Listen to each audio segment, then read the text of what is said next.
All right, well, welcome to Atheism versus Logic. My name is Jeremy Spry, and today I want to talk about code. So, I was trying to go on to other subjects, but I came across this great video yesterday saying that proteins are code.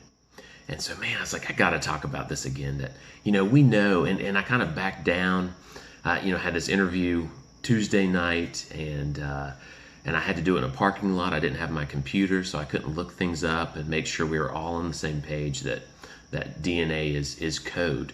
And if you look up 10 videos on DNA, look up 10 articles on DNA, you're going to have a few of them say code. And so I don't want to leave this subject. And I came across another video yesterday that had Richard Dawkins. Have you heard of Richard Dawkins? Say that DNA is code, and he was just saying how amazing it is. And then it was saying that if DNA is code, thinking that it evolved by natural processes is illogical, because if we look at a video game, which is made of code, and if you think about a simple video game and you think about random changes in that code, well, that would cause glitches. That would not cause it to be something better. It'd have to be a very specific change in that code to make it better. And so I'm going to post two videos.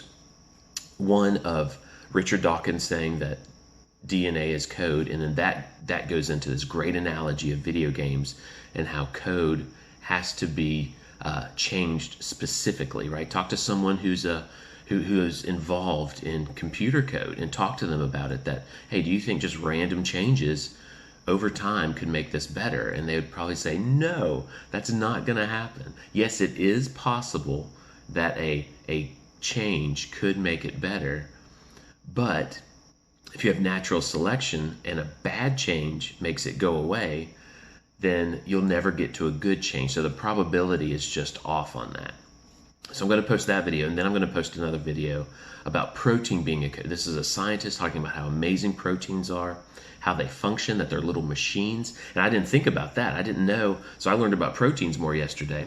I have a beef with atheism because of ribosomes, that ribosomes are these machines that turns the information in the RNA into proteins. But I didn't realize proteins in themselves were these amazing machines and I love how he used the word code, that proteins are made up of code. So, which is logical, because proteins are made up of amino acids that come from the code in RNA that come from the code in DNA. So that makes complete sense. So I'm going to do a better job if I do any more interviews to have a laptop in front of me. I'll be more prepared, make sure I'm on good Wi-Fi so that I can, really make people buckle down and hold them to scientific definitions, right? Because what I've noticed is that atheists and agnostics try to deviate from, not everybody, a lot of them are honest, but some try to deviate from the standard definition because they realize that standard definition is really pointing to a creator,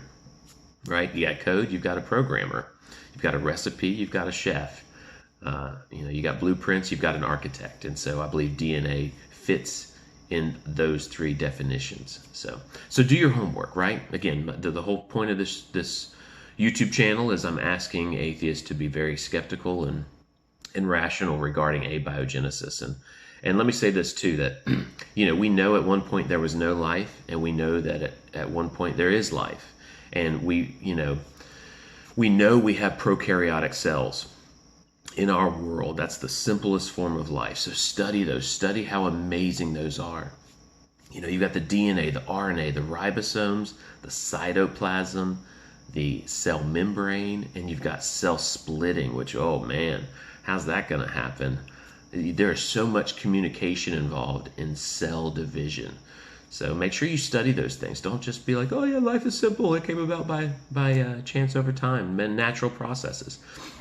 A guy commented in saying that he thought that, since science has shown that life could come about by natural or we could get halfway to life by natural processes, it's logical to think we could get the whole way. And I disagree. I think, man, if anything, we might have hit 1%.